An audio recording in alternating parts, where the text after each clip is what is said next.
नमस्कार किसान भाइयों, मैं हूं गिरीश पांडे और कृषि जागरण में आप सबका स्वागत है। आइए शुरुआत करते हैं कृषि जगत की कुछ खबरों से। सबसे पहली खबर है उत्तराखंड से। उत्तराखंड में सहकारी समितियों को लेकर ये खबर है। देश भर में लाखों सहकारी समितियां काम करती हैं जो देश की आर्थिक समृद्धि में बहुत योगदान देती हैं। इससे कई युवाओं को रोजगार मिलता है और देश समृद्धि की तरफ जाता है। ये खबर उत्तराखंड से आई है। उत्तराखंड में केंद्र सरकार द्वारा मंजूर की गई 3600 करोड़ की सहकारिता योजना को लेकर राज्य सरकार ने जो 20% ज्यादा सब्सिडी की मांग की थी, उसे फिलहाल केंद्र सरकार ने मंजूरी दे दी है और ये सब्सिडी अब किसानों को 20 के बजाय 40% अधिक मिलेगी। और 40% अधिक मिलने से यह उत्तराखंड के किसानों के लिए एक बड़ी खबर है। उत्तराखंड के राज्य सहकारी मंत्री डॉक्टर धन सिंह रावत ने इसका खुलासा किया और ये बताया कि इस योजना की शुरुआत जो हुई है वो होगी जो वो प्रधानमंत्री नरेंद्र मोदी के शुभारंभ से होगी। प्रधानमंत्री नरेंद्र मोदी से इस योजना के लिए वक्त मांगा गया है। आने वाले नए वर्ष में इस योजना का लाभ सबको दिया जाएगा। और सहकारिता विभाग जैसे कि हम लोग जानते हैं कि सहकारिता विभाग तमाम क्षेत्रों में काम करता है, परंतु कृषि, पशुपालन, डेयरी में इसका जो योगदान है वो बहुमूल्य है और उस पर काफी सक्रिय रहते हैं। सहकारिता समितियों को उत्तराखंड की सहकारिता समितियों को 20% अधिक सब्सिडी देने से इस योजना में लाभार्थी कई किसानों को आर्थिक और सामाजिक स्तर पर काफी समृद्धि मिलेगी और इसी के तहत यह योजना लागू की गई है। नमस्कार, इस वक्त के बुलेटिन में आपका स्वागत है। मैं हूं मनीषा शर्मा। चलिए जानते हैं। तालाब निर्माण के लिए 90% सब्सिडी देगी सरकार। जल बचाव को बढ़ावा देने के लिए अब बिहार सरकार किसानों को निजी तालाब बनाने के लिए प्रोत्साहित करेगी। बिहार के शेखपुरा जनपद के 2 ब्लॉक का चयन कर लिया गया है। इस बात की जानकारी कृषि विभाग के उप निदेशक भूमि संरक्षण अश्विनी कुमार ने दी है। बता दें कि इस योजना के तहत 2 तरह के तालाबों का निर्माण किया जाएगा। इसमें पहले वाला तालाब का आकार 150 फीट लंबा, 100 फीट चौड़ा और 8 फीट गहरा होगा। इसके अलावा दूसरे वाला तालाब का आकार 100 फीट लंबा, 66 फीट चौड़ा और 10 फीट गहरा होगा। इस तरह के सभी तालाबों के निर्माण पर सरकार किसानों को 90% अनुदान देगी। इसमें बड़े आकार के तालाबों के लिए 2,24,500 रुपए और छोटे आकार के तालाबों के लिए 37,500 रुपए की सब्सिडी देने की योजना बनाई है। धन्यवाद। नमस्कार किसान भाइयों, इस वक्त के बुलेटिन में आपका स्वागत है।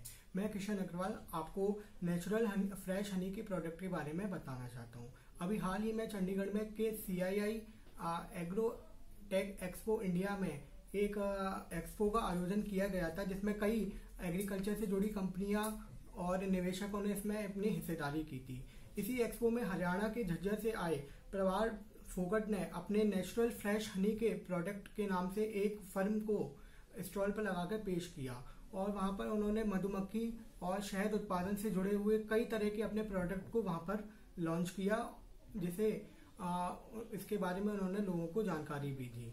उन्होंने बताया कि इस प्रोडक्ट के जरिए हम किसानों को ज़्यादा से ज़्यादा रोजगार उपलब्ध करवाना चाहते हैं।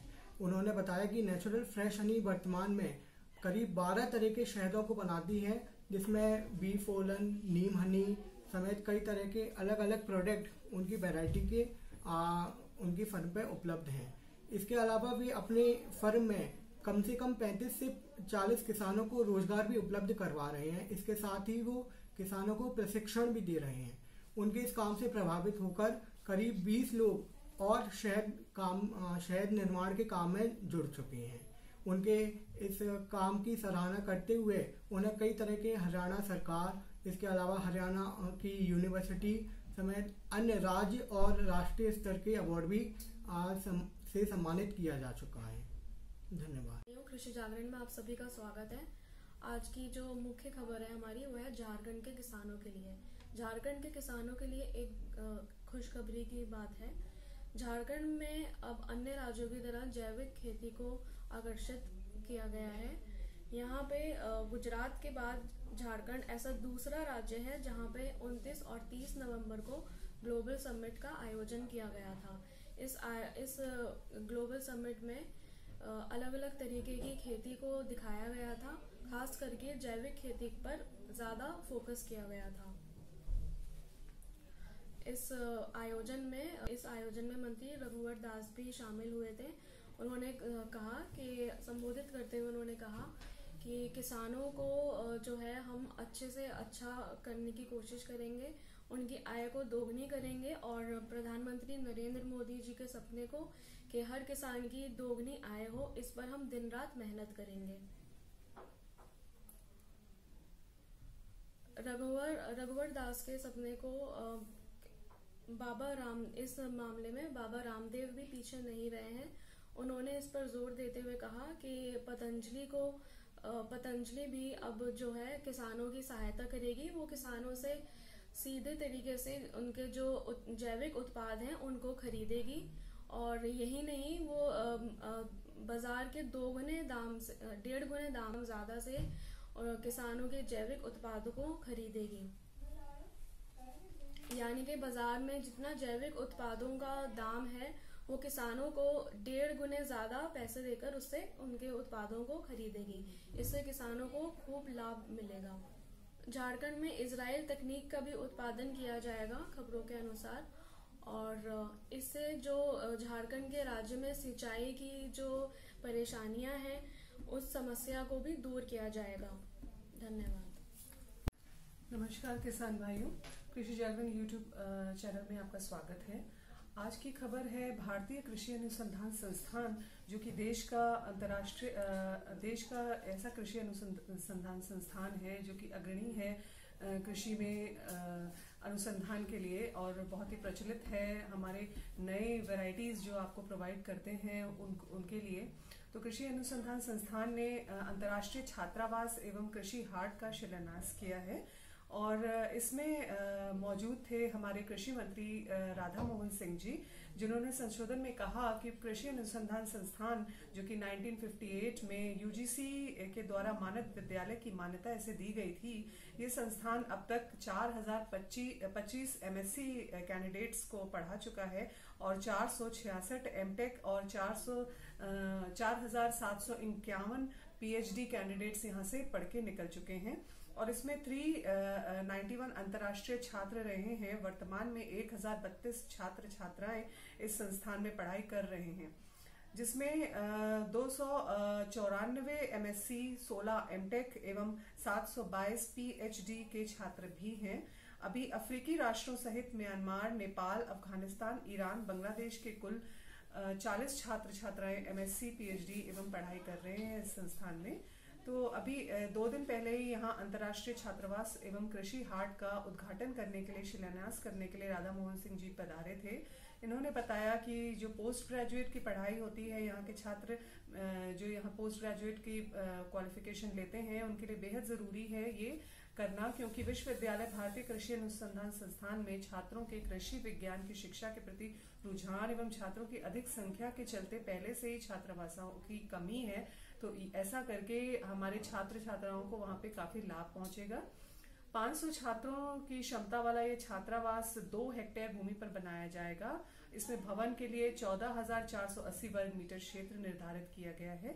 भवन का डिजाइन आधुनिक तरीके से किया गया है, जिसमें 2 कमरे, 1 किचन, 50 सपरिवार आवास, स्नान सुविधा युक्त 50 एकल कमरे एवं 400 एकल कमरे होंगे। इस छात्रावास में लगभग 600 छात्रों के लिए भोजन की सुविधा के लिए एक फूड कोर्ट का भी निर्माण किया गया।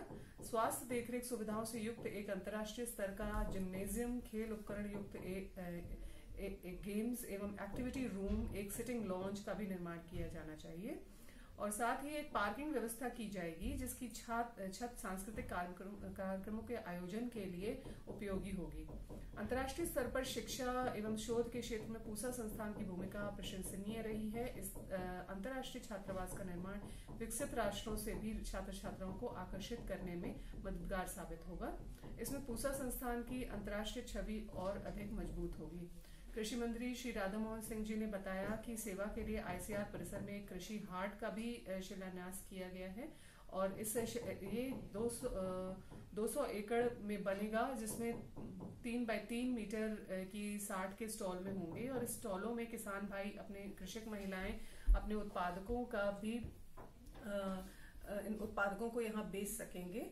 साथ ही भारतीय कृषि अनुसंधान परिषद के सभी संस्थानों द्वारा विकसित प्रौद्योगिकी एवं मूल्य संवर्धित उत्पाद किसान भाइयों तथा आगंतुकों के लिए उपलब्ध रहेंगे। कृषि हाट में टेक्नोलॉजी पार्क की भी सुविधा रहेगी और किसान भाई पूसा संस्थान की जीवंत फसल प्रौद्योगिकी को देख सकते हैं। इसमें फूड प्लाजा भी होगा जिसमें कृषक एवं आगंतुकों के लिए जलपान एवं खाने की सुविधा होगी। इसमें ओपन एयर थिएटर भी होगा जिसमें 100 लोगों के बैठने की भी व्यवस्था की जाएगी। इसके साथ ही conference hall, technology museum, lab तथा व्याख्यान कक्ष की भी सुविधा होगी। कृषि हाट में किसानों के लिए कृषि परामर्श सेवाएं, पूसा बीज एवं कृषि साहित्य भी उपलब्ध रहेंगे। शिलान्यास अवसर पर सचिव डेयर एवं भारतीय कृषि अनुसंधान परिषद नई दिल्ली के महानिदेशक डॉक्टर त्रिलोचन महापात्र, भारतीय कृषि अनुसंधान परिषद के उप महानिदेशक प्रसार एवं भारतीय कृषि अनुसंधान संस्थान के निदेशक डॉक्टर AK सिंह, भारतीय कृषि अनुसंधान परिषद के उप महानिदेशक बागवानी एवं फसल डॉक्टर AK सिंह यहाँ मौजूद थे और इसका पूरी तरह से सफलतापूर्वक इसका शिलान्यास किया गया। इसके संपर्क के लिए आप डॉक्टर JP शर्मा प्रसार से मिल सकते हैं। धन्यवाद। उम्मीद है आपको इस खबर से लाभ होगा। अंत में हमारा YouTube चैनल देखने के बाद इसे सब्सक्राइब करना ना भूलें और Facebook पेज को लाइक करना ना भूलें। धन्यवाद।